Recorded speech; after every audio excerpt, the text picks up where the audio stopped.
بسم اللہ الرحمن الرحیم۔ اس سے پہلے ہم نے پڑھا آریہ بھٹ اور تگنا۔ آج ہم ناول کے بارے میں بتائیں گے۔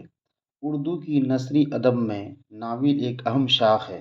ناول کے فن کے ذریعہ ہماری زندگی، ماحول اور روزمرہ کے معاملات کی آئینہ داری ہوتی ہے۔ بنیادی طور پر یہ صنف مغربی ادب کی دین ہے۔ برطانیہ کی خاتون ادیبہ کلار ادیووس نے ناول کی تعریف اس طرح کی ہے: ناول اس زمانے کی زندگی اور معاشرت کی سچی تصویر ہے جس زمانے میں وہ لکھا جائے۔ گویا ناول نگاری کا مقصد حقیقی زندگی، اس کے ماحول کی ترجمانی سچے طور پر کرتا ہے۔ ناول کس کو بولتے ہیں؟ جو انسان کی حقیقی زندگی سے واقف ہو۔ فنی اعتبار سے پلاٹ، کردار، ماحول، مکالمہ، جذبات، نگاری، فلسفہ، حیات، زبان وغیرہ ناول کے اجزائے ترکیبی ہے۔ مغربی ممالک میں صنعتی انقلاب کے بعد ناول نگاری کی ابتدائی کوششیں شروع ہو گئی تھیں اور کچھ ہی مدت میں ناول نگاروں کی ایک جماعت تیار ہو گئی جن کی کوششوں سے صنف ناول کو اعتبار حاصل ہو گیا۔ اردو ناول کو فروغ دینے والوں میں ڈپٹی نذیر احمد کا نام سر فہرست ہے، یعنی پہلا نام ناول میں ڈپٹی نذیر احمد ہے۔ انہوں نے میرات العروس کے عنوان سے قصے کی ایک ایسی کتاب لکھی جسے بعد کے زمانے میں اردو کا پہلا ناول قرار دیا گیا ہے۔ اس کے علاوہ نذیر احمد نے 6 ناول لکھے۔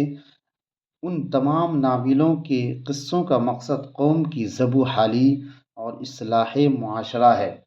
شاد عظیمہ آبادی کا ناول صورت الخیال، حالی کے مجالس النساء، رشیدۃ النساء اور اصلاح النساء وغیرہ میں بھی کم و بیش نذیر احمد کی تقلید ہے۔ اسی زمانے میں عبدالحلیم شرر اور پنڈت رتن ناتھ سرشار نے ناول نگاری کا ایک الگ نگار خانہ سجایا۔ شرر تاریخ کے پردے میں اپنی باتیں کہتے ہیں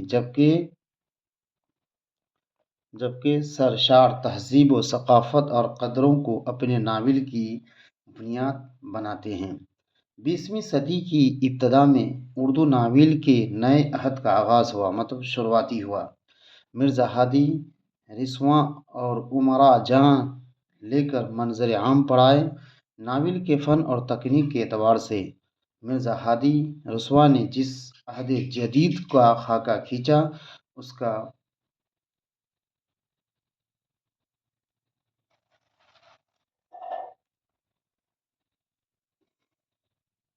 20ویں صدی کی ابتدا میں اردو ناول کے نئے عہد کا آغاز ہوتا ہے۔ مرزا ہادی رسوا امراء جاں لے کر منظر عام میں آئے۔ ناول کے فن اور تکنیک کے اعتبار سے مرزا ہادی رسوا نے جس عہد جدید کا خاکہ کھینچا اس کا عروج پریم چند کے دلوں میں نظر آتا ہے۔ گودان سے میدان حمل تک پریم چند کے 15 ناول اس کے عمدہ نمونے ہیں۔ پریم چند کے بعد ترقی پسند ناول نگاروں میں سجاد زوہیر کا ناول لندن کی اغراض، کرشن چندر اور عصمت چغتائی ترقی پسندوں میں خاصے مقبول ناول نگار ہیں۔ ناول کا سفر مسلسل جاری ہے۔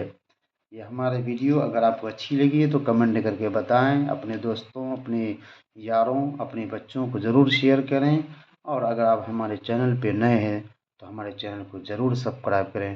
آپ تمام لوگوں کا بہت بہت شکریہ۔